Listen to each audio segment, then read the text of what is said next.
guys, welcome back. It seems like forever since I've sat down and just given you a review like this. I think it was back when the Bad Batch was going, or maybe Mandalorian. Anyway, I finally finished uploading and editing all our reactions to the first 2 episodes of Obi Wan Kenobi. So between the cat and my baby slamming his toys around, we're not going to get a quiet background. So, without further ado, here we go. Clumsy Jedi Reviews Obi Wan Kenobi Parts 1 and 2. Part 3 already dropped, but since watching it is sort of a special time for my husband and I, we get to sort of bond as a geeky married couple that way. I'm waiting for him to get back. It's so tempting not to, though.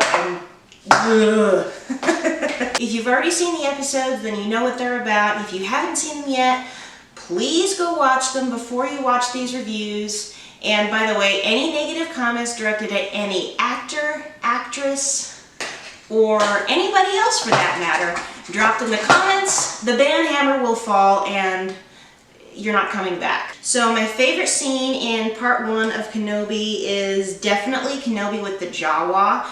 It started off hilarious. I mean, he must smell really bad because Jawas are not known for their hygiene. I mean, apparently they have clouds of flies buzzing around them. And if a Jawa says that Obi-Wan stinks, dude's gotta smell really bad. And plus, the Skyhopper. What I'm really interested to see is how Luke gets it back, because I'm pretty sure that's the same Skyhopper he's playing with in the garage in A New Hope. I want to see how he gets it back. My favorite piece of dialogue is from Leia. Apparently, at this point, Leia has got the best pieces of dialogue of anybody in the series, especially for a 10-year-old. It's when she's talking to her cousin, and her stuck-up cousin is being rude. Well, after he says you don't need manners when you're speaking to a lower life form, like a droid or whatever, she says, then I guess I don't need manners when I'm speaking to you. The shade she throws. I mean, she is such a sassy little thing, and I love her. That being said, my favorite character in the first episode was definitely Bail Organa. You can tell he's got a really special relationship with Leia. They're so close as father and daughter. I'm thinking by the end of this, anytime I rewatch A New Hope, I may cry when Alderaan gets blown up, because it's a beautiful place, and Leia has wonderful adoptive parents, especially her father. Just, she couldn't ask for a better adoptive family. So the ratings, cinematography was about average, so I give it a 7 out of 10. Music, John Williams did the main theme. Need I say more? It automatically kicks it to a 10 out of 10.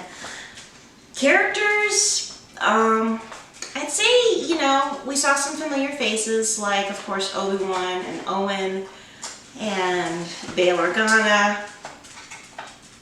The new characters, I have to say, any of them that I've seen so far, I'm not terribly fond of.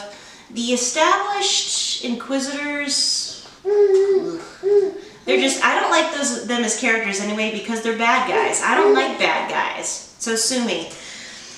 But overall, they seem to be average, you know, stereotypical bad guys, so I give them a 7 out of 10. The story overall was definitely the strongest point so far, showing Obi-Wan in exile, dealing with his past, getting a 9 out of 10. Giving the first episode of Kenobi an average score of 8.25 out of 10. Now moving right along to part 2 of Obi-Wan Kenobi. My favorite scene in that episode, everything with Obi-Wan and Leia. I mean, they're great together. Obi-Wan's sort of this harried, almost like a father figure to Leia. He's like, oh, I must keep this kid safe, I must keep this kid safe. It's kind of funny too, because he hasn't seen her since she was basically a newborn. And him asking, how old are you anyway? He's just blown away by her sass and her spunk and everything. It's great. My favorite piece of dialogue is probably when Leia, I wouldn't say she reads Obi-Wan the riot act, but she's 10 years old and she takes charge immediately by saying, look, since I met you, I've been chased, shot at, almost fell to my death, and now there are inquisiting people after us. If somebody's offering us help, I think we should take it. Now, come on. And the way he just stares at her like, oh my gosh, she's just like her mom. And that part was just, oh, my feelings, right in the feelings. My favorite character in the second episode, oh, hands down, little Leia. She's spunky, she's sassy, but she's still a little girl, you know? She still, you know, gets scared and she still needs help even when she doesn't admit it. And she is, whether she admits it or not, extremely stubborn and she's argumentative sometimes. I just absolutely love her. Plus her missing teeth. She is one of the cutest little things. And looking at her face next to Carrie Fisher's face, honestly, I think they got the casting spot on. I can't wait to see more of little Leia. Cinematography, again, fairly average, so it's 7 out of 10. Music, again, top notch, 10 out of 10. Characters, slightly better now that they're starting to flesh out little Leia. Finding out that the third sister is basically dark side incarnate. She's ambitious, but she's also very short-sighted and impatient. And I have a feeling those two traits are going to come back to bite her in the butt. Speaking of Inquisitors, I definitely did not see her killing the Grand Inquisitor. We know unless the entire Rebels first season was retconned, which I would be very unhappy about because Rebels is my favorite Star Wars TV series of all time. Either they cloned the Grand Inquisitor or they grabbed a different Grand Inquisitor who looked a lot like him, which would explain his face shape change that everybody was so, you know, up in arms about. Character 7.5 out of 10. Story, again, strong point, 9 out of 10, which gives Obi-Wan Kenobi Part 2 overall score of 8.37 out of 10, slightly higher than the other episode. That end scene with Anakin in the bacta tank, or should I say Darth Vader. Oh my goodness. I realize the novel Kenobi is now in Legends, but they definitely retconned that. In Kenobi, he found out about Darth Vader while he was on Tatooine when Luke was still a baby. But apparently in the new canon, he doesn't find out about Anakin living until 10 years later. I guess Tatooine is more cut off from the galaxy than everybody ever thought.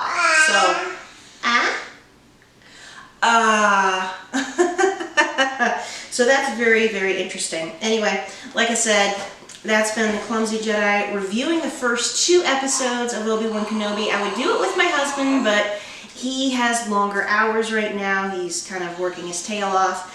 The only time we have together is in the evenings, so we will be reacting together to the third part of Obi-Wan Kenobi tonight.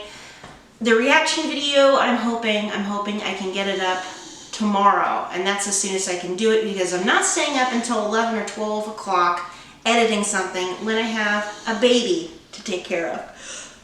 So that's all for now. I won't say that's all for today, but that's all for now, guys. Thank you so much for watching. If you want to see more family-friendly Star Wars videos, mostly reactions, but a few reviews, and maybe we'll be getting back into costuming at some point, prop making. It'll depend on what my time schedule and our budget is like, but I would like to get back into that. But if you want to see more of that, go ahead and click that little subscription button down below, ring the bell, turn on notifications. You don't have to drop a like, but however you feel about this, if you like it, dislike it, please engage. An engaged audience helps the channel grow. And as of now, I'm going to need all the help I can get because it seems like YouTube is trying to bury me. Don't let this channel get buried under the sand. Bring it back to life. My highly unrealistic goal for the end of the year is to get between 4,000 and 5,000 subscribers on this channel by then. We can do it, guys. We can do it. Maybe if I post more reactions, try and get things going a little bit more. I know there's more Star Wars coming before the end of the year, namely Andor. Apparently that's coming out in August and I can't wait for it. At any rate, question of the day, What do you like most about the Kenobi series so far, either part 1 or 2? Go ahead and drop a comment below, and once again, if anyone says anything derogatory toward any actor or creator or anything about, well, you can say you don't like this series and leave it at that, but if anyone says anything derogatory, you're going away, and that's all there is to it. There are other platforms where you can spew your toxic nonsense. At any rate, I'll see everybody most likely tomorrow with our reaction for Kenobi, and until then, this is the Clumsy Jedi signing off. May the Force be with you.